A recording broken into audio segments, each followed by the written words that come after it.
Amados, nós já começamos a estudar aqui o livro de Êxodo, né? E vimos aí que esse povo que estava cativo no Egito era os descendentes de Jacó, que havia sido trazidos pelo Egito quando José era governador, né? Porém, se passaram os anos, um faraó novo se levantou e agora eles viraram escravos, amém? E nós já vimos ontem o estudo das pragas, nós já vimos as nove primeiras pragas, né? Hoje a nossa porção diária vai do capítulo 11 de Êxodo até o capítulo 13.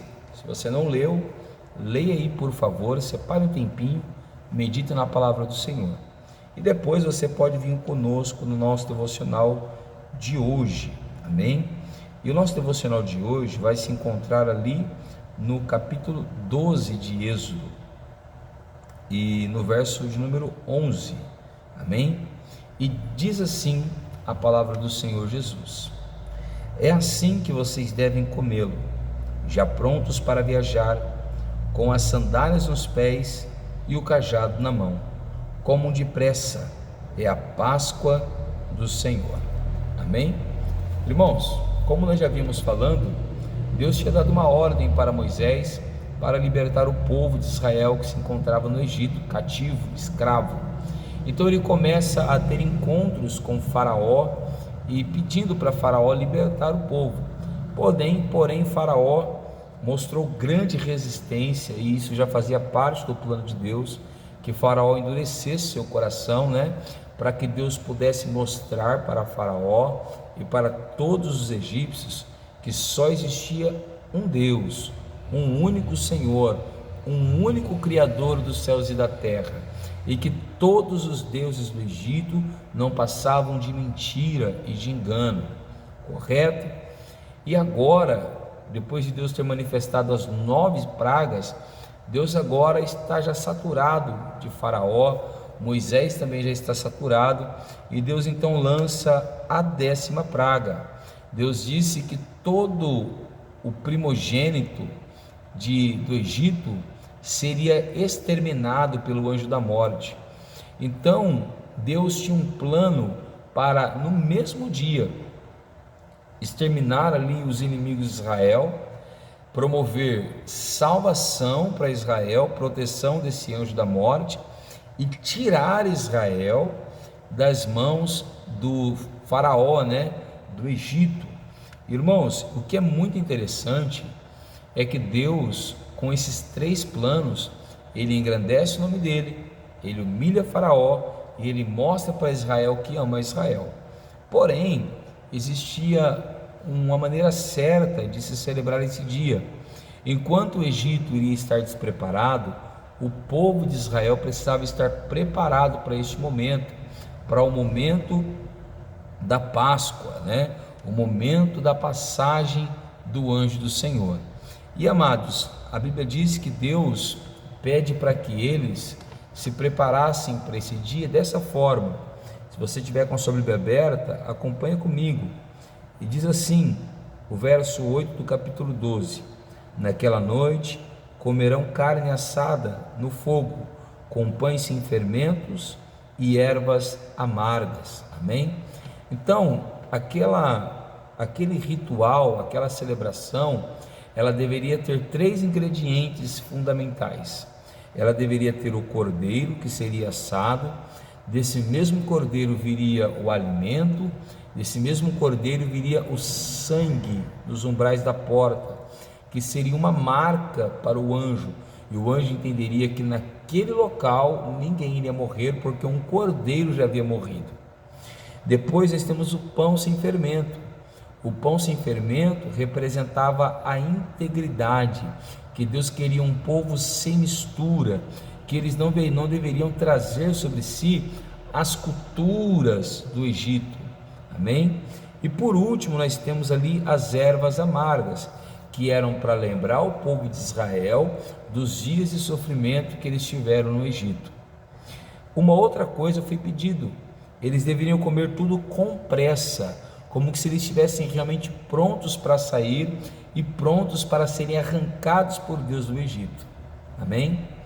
Bom, e o que isso implica para nós? O que Deus tem a nos ensinar com tudo isso? Bom, a primeira coisa que você tem que entender, que eu preciso entender, é que tudo no Antigo Testamento aponta para Jesus. Lá na carta de Coríntios, Paulo vai dizer que Cristo é a nossa Páscoa. Amém? Então, se Cristo é a nossa Páscoa, hoje a Páscoa já não mostra mais o que foi acontecido com Moisés e o que foi acontecido com o povo no Egito. Hoje a Páscoa aponta para aquilo que aconteceu conosco através da cruz do Calvário. Amém? E da mesma forma que eles celebraram, nós também devemos celebrar a Cristo, nosso Cordeiro Pascal. Amém? Amados, vamos lá. Primeira coisa, o Cordeiro aqui é o próprio Cristo. Cristo morreu no nosso lugar. E esse Cordeiro naquele dia, um Cordeiro morreu por cada família. Amém? Nos umbrais da porta representa a cruz do Calvário. E ali Cristo derramou o seu sangue. E o sangue dele derramado no nosso lugar mostrava para o Pai que nós éramos inocentes e que ele estava pagando a nossa culpa morrendo em nosso lugar. O sangue daquele cordeiro no Egito mostrava para o anjo da morte que naquela casa já havia tido a vítima no lugar daqueles que iriam morrer, que era o cordeiro. Os pães sem fermento representavam uma vida sem a contaminação do Egito, e hoje os pães sem fermento representa a nossa vida sem a contaminação deste mundo pecaminoso, da onde Deus nos tirou. O mundo era o nosso Egito e Deus nos tirou de lá, e nós não podemos trazer conosco as coisas que eram do mundo, as contaminações que eram do mundo. E por último, as ervas amargas representavam o tempo de sofrimento deles.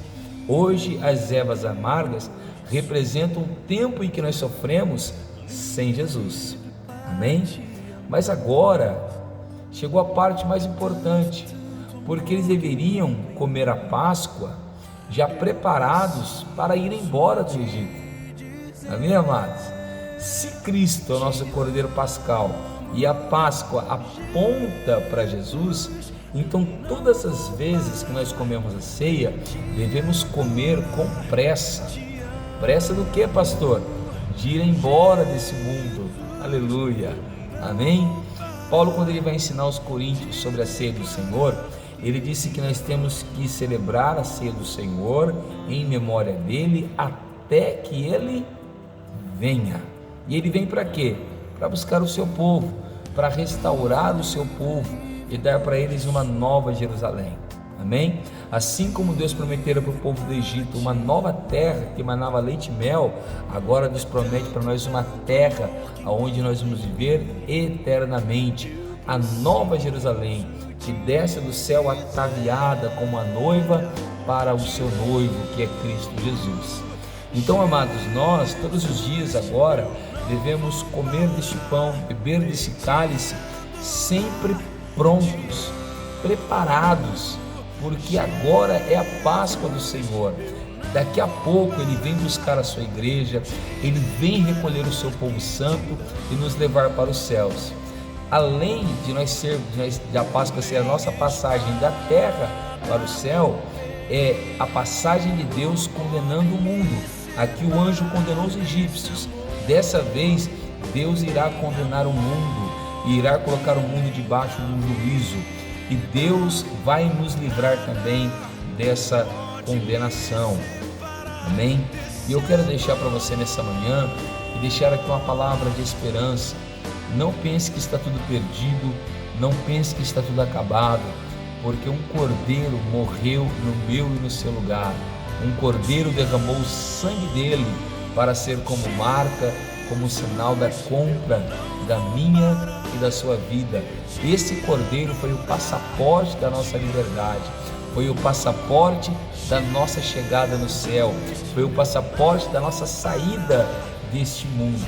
Amém, amados? Então fique pronto, fique preparado. É a Páscoa do Senhor. fique preparado, porque logo logo o Senhor vai nos levar dessa terra de cativeiro e vai nos colocar na Jerusalém celestial da nossa liberdade. Amém? Que Deus abençoe você. Eu sou o pastor Tiago da Igreja Pentecostal Poder da Palavra e eu quero muito orar pela tua vida nessa manhã. Eu gostaria que, se você pudesse, compartilhe esse vídeo com outras pessoas, para que outras pessoas possam ser abençoadas, assim como você também está sendo. Amém? Se você tiver uma causa impossível agora, apresente comigo nessa oração. Senhor Deus e nosso Pai, nós oramos a Ti nessa manhã, porque cremos, Senhor, em tudo o que o Senhor fez por nós. Da mesma maneira que trabalhastes pela vida deste povo lá no Egito, Senhor, ó Pai, há muitos anos atrás, dessa vez o Senhor trabalhou em nosso favor por meio do Seu Filho. Lá no Egito era um cordeiro, Cristo agora foi o nosso cordeiro. Lá no Egito era um pão sem fermento, agora é a unidade da igreja sem a malícia, sem a maldade. Senhor, ó Pai, lá no Egito eram ervas amargas, agora é a lembrança das dores que nós sofríamos lá no mundo.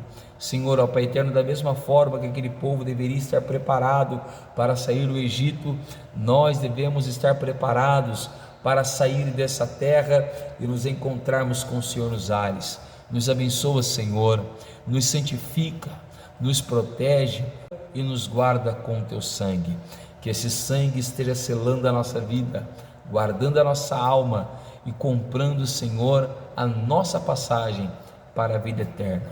Nos abençoa, abençoa o Teu filho e a Tua filha que nos ouve nessa manhã, para a glória do Teu nome.